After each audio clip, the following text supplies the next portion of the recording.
அனைவருக்கும் வணக்கம். சற்றம் கிடைத்த முக்கிய அறிவிப்பின்படி வங்கியில் இனி 5000 உயர்த்தப்பட்ட மினிமம் பேலன்ஸ். ஏடிஎம் பணம் பரிவர்த்தனையில் மீண்டும் கட்டணங்கள் உயர்த்தப்படும் என தற்போது அறிவிக்கப்பட்டனர். அதன்படி எந்தெந்த வங்கியில் ரூபாய் 7 கட்டணங்கள் உயர்த்தப்பட்டிருக்காங்க எல்லாமே இப்போ நம்ம பிரீஃபாக பார்க்கலாம். மறக்காமல் ஸ்கிப் பண்ணாமல் பாருங்க. உங்களுக்கு வங்கியில் தொடர்பான பல புதிய விதிமுறைகள் உடனுக்குடன் துல்லியமாக தெரிந்து கொள்ள நம்மளோட சேனலை கீழே இருக்க பட்டனை கிளிக் பண்ணி சப்ஸ்கிரைப் பண்ணிக்கோங்க. பார்த்துட்டு பெல் பட்டனை கிளிக் பண்ணிக்கோங்க. இந்த வீடியோ உங்களுக்கு பிடிச்சிருந்தால் லைக் பண்ணுங்கள். இப்போ வாங்க வீடியோக்குள் போகலாம். இந்தியாவில் உள்ள சில முக்கிய வங்கிகளில் தங்களுடைய புதிய விதிமுறைகள் மாற்றம் மேற்கொண்டதாக அறிவிக்கப்பட்டாங்க. இந்த மாற்றங்களின் மூலம் வங்கியில் கணக்குகள் பரிமாற்றம் செய்வதற்கான மினிமம் பேலன்ஸ்கள் தற்போது உயர்த்தப்பட்டதாக அறிவிக்கப்பட்டாங்க. அதன்படி ஏடிஎம் பணம் பரிவர்த்தனைகளும் சில மாற்றங்கள் மேற்கொண்டதாக அறிவிக்கப்பட்டாங்க.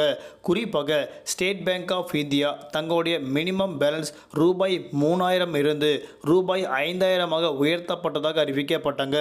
அதே போன்று ஏடிஎம் பணம் பரிவர்த்தனைகளில் மாதத்திற்கு 3 முறைகளுக்கு மேலாக மேற்கொள்ளப்படும் பரிவர்த்தனைகளுக்கு ரூபாய் 20 பிடித்தம் செய்யப்பட்டாங்க. ஆனால் தற்போது ரூபாய் 25 உயர்த்தப்பட்டதாக தற்போது அறிவிக்கப்பட்டனர். கனரா பேங்க் சொல்லக்கூடிய இந்த வங்கிகளில் ரூபாய் 1000 மினிமம் பேலன்ஸாக வசூலிக்கப்பட்டாங்க. அதாவது ரூபாய் 1000 குறைவாக இருந்தால் அவர்களுக்கு மினிமம் பேலன்ஸ் தொகையாக குறிப்பிட்ட தொகை வசூலிக்கப்படுவாங்க. ஆனால் தற்போது கனரா பேங்க்கில் 2500 ரூபாயாக மினிமம் பேலன்ஸ் உயர்த்தப்பட்டதாக அறிவிக்கப்பட்டனர். அதே போன்றும் 3 பரிவர்த்தனைகளுக்கு மேலாக பணம் பிடித்தம் 25 ரூபாயாக உயர்த்தப்பட்டதாக அறிவிக்கப்பட்டனர். பஞ்சாப் நேஷனல் வங்கியில் ரூபாய் 1000 இருந்து 3500 ரூபாயாக மினிமம் பேலன்ஸ் உயர்த்தப்பட்டதாக அறிவிக்கப்பட்டாங்க.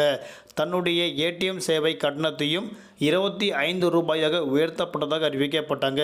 இலவச ஏடிஎம் வரம்பை தற்போது 5 முறை என இந்த வங்கியில் உயர்த்தியிருப்பது குறிப்பிடத்தக்கது. அதாவது 3 முறைகளுக்கு மேலாக பணம் பரிவர்த்தனை செய்தால் அவர்களுக்கு 25 ரூபாயாக பிடித்தம் செய்யப்படும் என அறிவிக்கப்பட்ட நிலையில் தற்போது இலவசமாக 5 முறை பணம் எடுத்துக்கொள்ளும் என அறிவிக்கப்பட்டாங்க. 5 முறைகளுக்கு மேலாக அவர்கள் பணம் பரிவர்த்தனைகள் ஒரே ஏடிஎம் மிஷினில் அவங்க செய்யப்பட்டால் அவர்களுக்கு ரூபாய் 25 பிடித்தம் செய்யப்படும் தற்போது அறிவிக்கப்பட்டாங்க. அதே போன்று இந்த வங்கிகளில் தங்களுடைய கணக்குகளை பராமரிப்பவர்கள் புதிய விதிமுறைகளை அறிந்து கொண்டு அதன்படி செயல்பட வேண்டுமென இந்த வங்கிகள் மூலம் தற்போது முக்கிய அறிவிப்பு கொடுக்கப்பட்டனர். நன்றி, வணக்கம்.